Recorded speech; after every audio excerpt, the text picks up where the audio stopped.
Welcome to my channel road to history.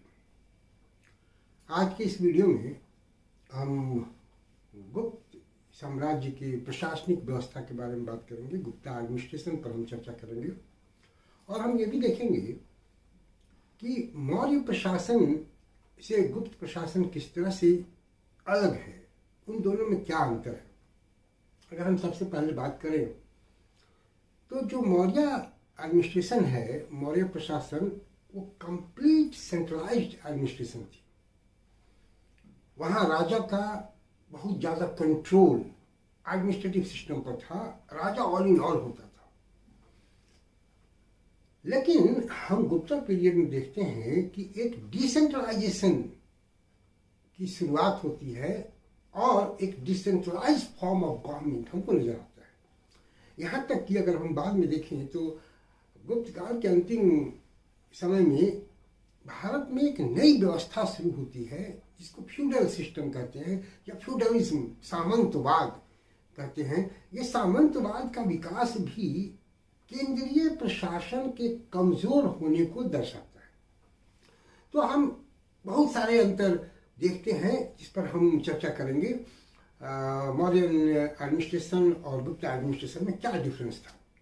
अगर हम Gupta administration की बात करें तो नो डाउट गुप्ता एडमिनिस्ट्रेशन में भी बड़े बड़े प्रशासक हुए, लेकिन जो बाद में तीन जो महत्वपूर्ण राजा हुए, उनके पहले की राजा की बात हम ना करेंगे, जो श्रीगुप्त वगैरह राजा थे, और उनकी चर्चा ना करते हुए अगर हम चंद्रगुप्त प्रथम, समुद्रगुप्त और चंद्रगुप्त विक्रमादित्य, बाद में स्कंदगुप्त की बात करें तो ये जो तीन राजा हैं, चंद्रगुप्त प्रथम, समुद्रगुप्त और चंद्रगुप्त विक्रमादित्य, ये महाराजा धीराज, परम भट्टारक, इस तरह की उपाधियों को धारण करते हैं। जबकि इनके पहले के जो राजा थे गुप्त वंश के, वो इस तरह की उपाधि धारण नहीं करते।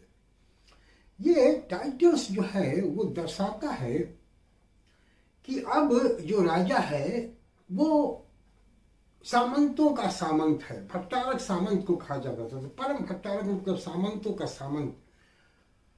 फिर वो बहुत ही ताकतवर है। अब वो महाराज नहीं है बल्कि महाराजा धीराज है, मतलब महाराजों का महाराज है।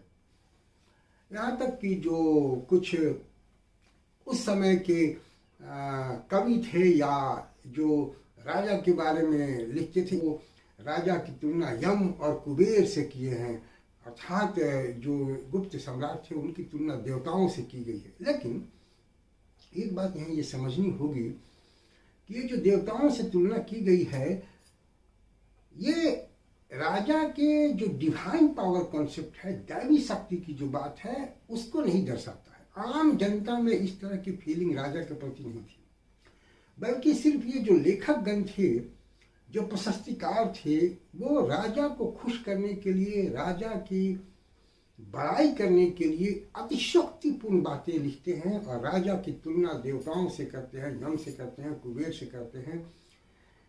जो डिवाइन थियरी कंसेप्ट है, जिसकी चर्चा मनुस्मृति में भी है, वो अभी पूरी तरह से स्ट्रक्चर्ड नहीं हुआ था। गुप्ता पीरियड में डिवाइन थियरी कंसेप्ट को पूरी तरह से जनता के द्वारा एक्सेप्ट नहीं किया जा रहा था। यहाँ तक कि बाल भट्ट तो इस डिवाइन थ्योरी कंसेप्ट को का तिरस्कार भी करता है। तो हम ये नहीं कह सकते कि राजा जो है वो देवता के समान है या दैवी शक्ति उसमें है। इस तरह की कोई कंसेप्ट गुप्ता काल में हम नहीं पाते हैं। अब जो सम्राट होता था, नो डाउट वो सर्वे सर्वा होता था और उसके मुख्य कार्य जो माने जाते थे वो ये माना जाता था वर्णाश्रम धर्म की रक्षा करना, जनता की रक्षा करना, जनता के को दंड न्याय देना, उसके धर्म की रक्षा करना, ये मुख्य कार्य राजा के माने जाते थे। राजा को धर्म के अनुसार वर्णाश्रम धर्म का रक्षक बताया गया है और इस बात की चर्चा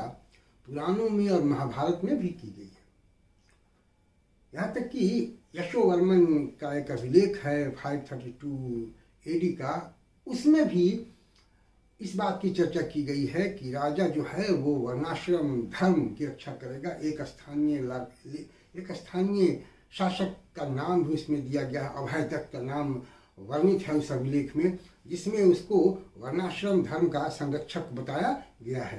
तो राजा का मुख्य काम यही था कि जनता के धर्म की रक्षा करे, उसके कष्टों को दूर करे, उसको दंड न्याय दे, मतलब न्याय के हिसाब से दंड दे, अन्याय किसी के साथ नहीं हो। ये राजा का मुख्य कर्तव्य गुप्त काल के प्रशासनिक व्यवस्था में माना जाता था।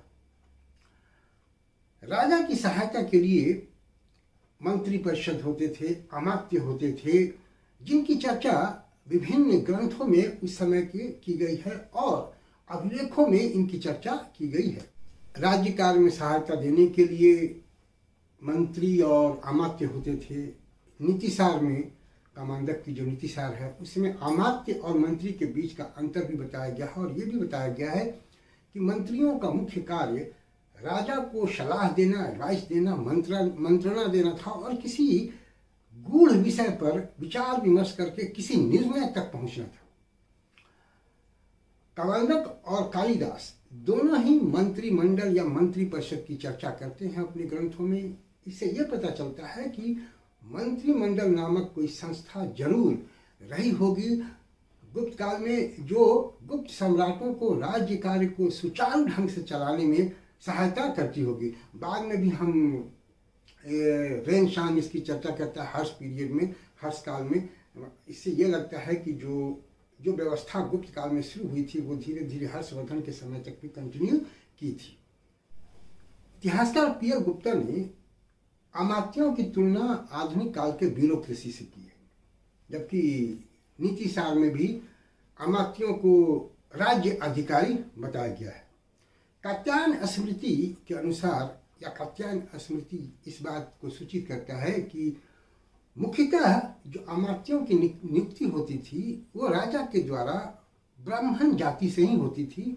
और ये भी देखा गया कि अधिकांशतः गुप्त सम्राटों ने इस नीति का पालन किया, लेकिन हम ऐसा भी नहीं कह सकते कि 100% ब्राह्मणों की ही नियुक्ति होती थी। दूसरे वर्ण के जो लोग थे उस वर्ण के वो उस वर्ण से भी अमात्यों की नियुक्ति होती थी, लेकिन अधिकांशतः ब्राह्मण वर्ण से ही अमात्यों की नियुक्ति होती थी, ऐसा देखा गया है। और यह भी देखा गया कि जो बड़े बड़े पद थे, जो बड़े बड़े पोस्ट थे, वो बाद में वंशानुगत होने लगे। और हम यह भी देखते हैं कि एक ही व्यक्ति कई पोस्टों को एक साथ होल्ड करता है। जैसा कि हम अगर प्रयाग प्रशस्ति से जो हमको सूचना मिलती है कि हरिसेन जो समुद्रगुप्त का प्रशस्तिकार था वो एक ही साथ 3 पोस्ट को होल्ड करता था। हरिसेन एक ही साथ कुमारामात्य, संधि विग्रहिक और महादंडनायक तीनों पद को संभालता था। मध्य भारत के कई अभिलेखों से इस बात की सूचना मिलती है कि जो बड़े बड़े पद थे वो वंशानुगत हो गए थे। एक ही परिवार की 5 पीढ़ियां उसी पद पर काम करती थी। कर्मदंडा अभिलेख से भी हमको सूचना मिलती है। गुप्त साम्राज्य में जो है वो पिता और पुत्र एक ही साथ मंत्री और कुमारामात्य होते थे। स्कंदगुप्त के टाइम में भी देखा गया कि पाणिदत्त और चक्रपालित दोनों पिता और पुत्र क्रमशः थे। इन दोनों ने भी स्कंदगुप्त के टाइम में मंत्री पद को संभाला था। तो एक चीज देखने को मिलती है कि जो बड़े बड़े पद हैं, अमात्य का पद हो या मंत्री परिषद का पद हो, वो अब वंशानुगत हो रहा था। और यह भी देखने को मिल रहा है कि एक ही पोस्ट को एक ही व्यक्ति कई पोस्ट को संभाल रहा है।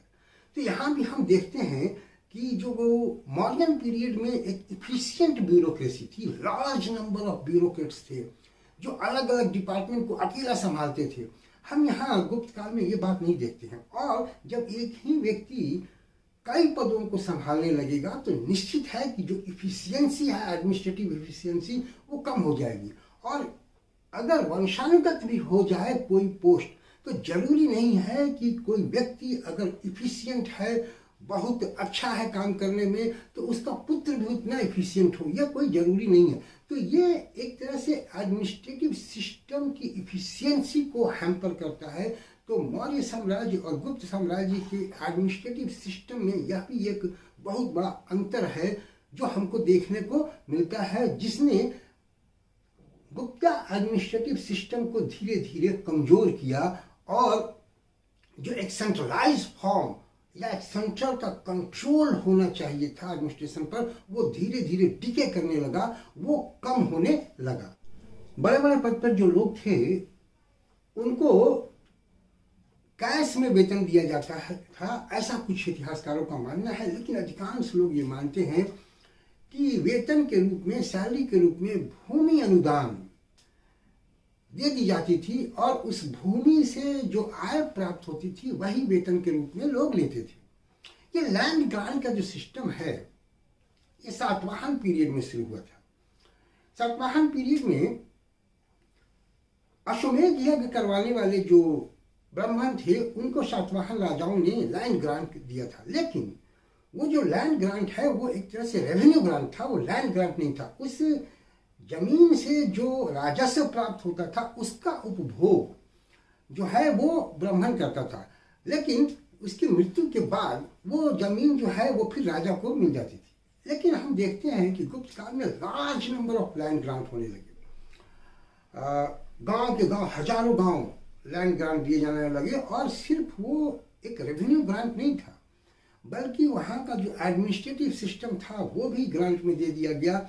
वहाँ जो कृषक रहते थे उनको ये आदेश दिया जाता था कि जिस व्यक्ति को ये जमीन अनुदान में दी जाती है अब उसके आदेशों का पालन करना उसका कर्तव्य है और उसी को भू लगान या भू राजस्व उसको देना है।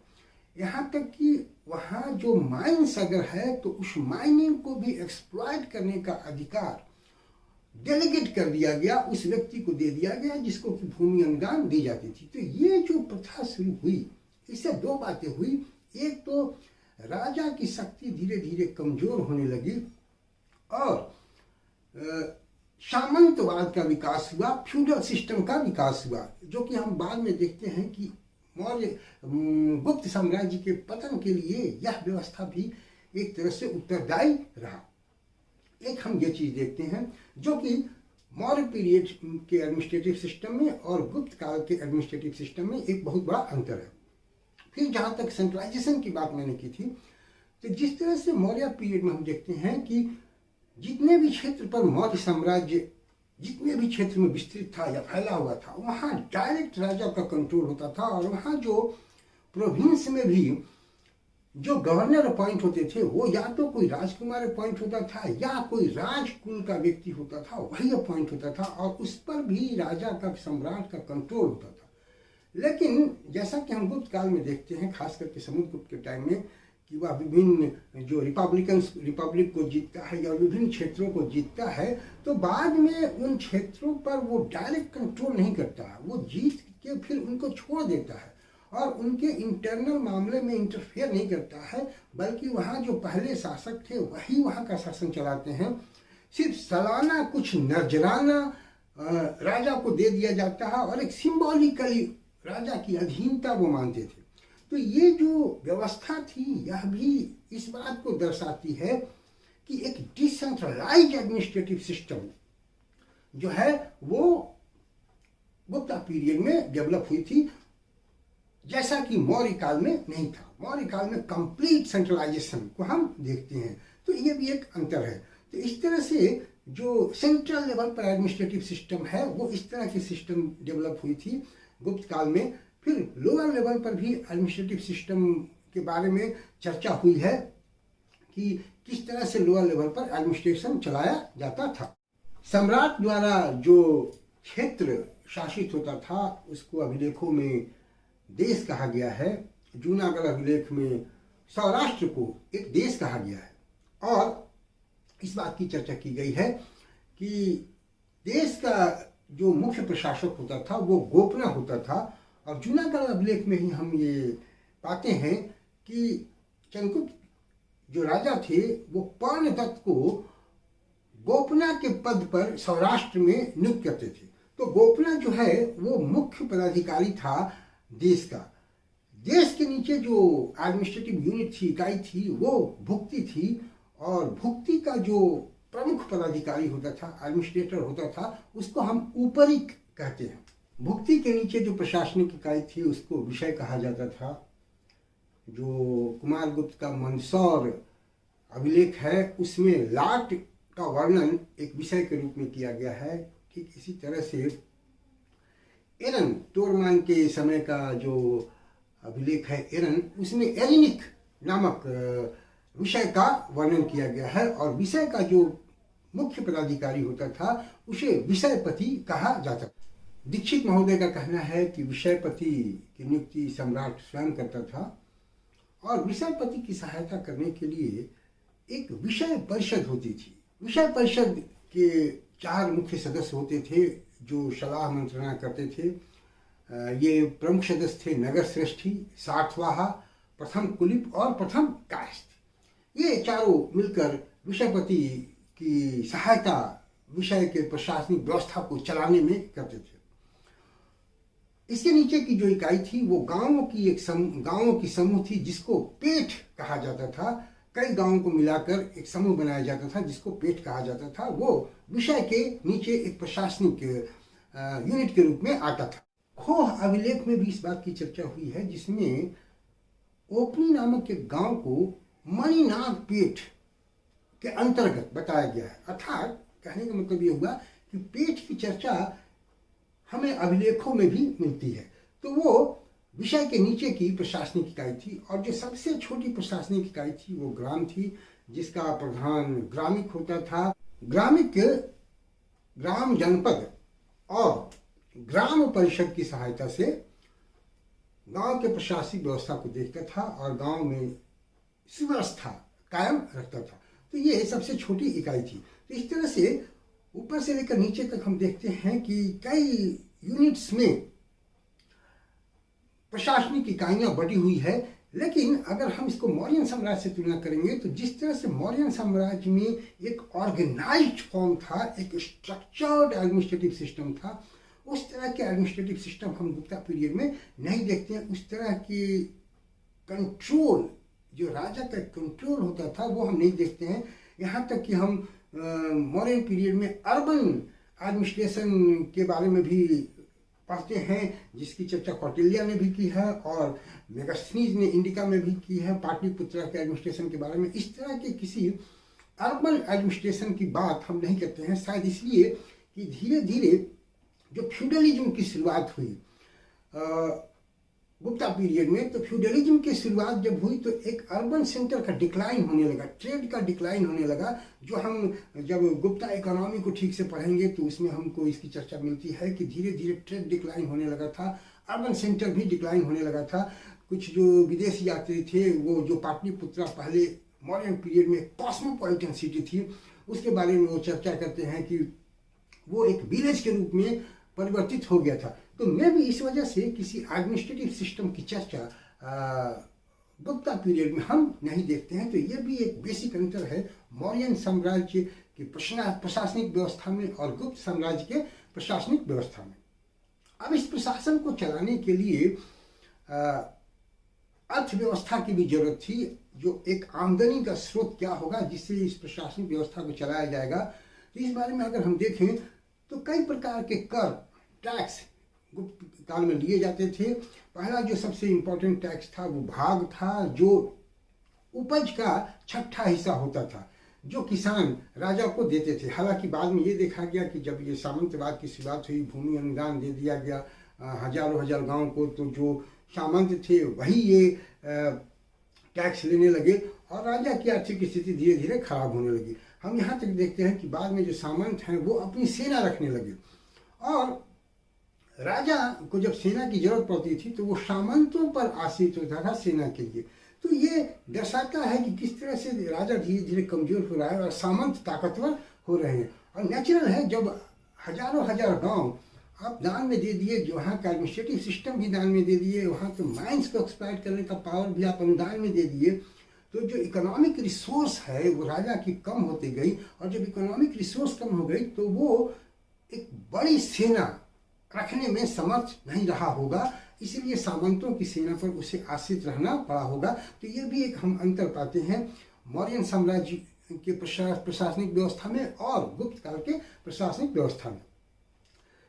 भाग के अलावा एक और जो टैक्स है वो लिया जाता था, जिसको भोग कहते हैं, जिसको इतिहासकारों का मानना है कि ये मुख्य रूप से राजा के जो दैनिक उपयोग की वस्तुएं थी, जैसे कि दूध, सब्जियां, फल, ये सब राजा को आसपास के गांव के जो लोग थे वो राजा को देते थे।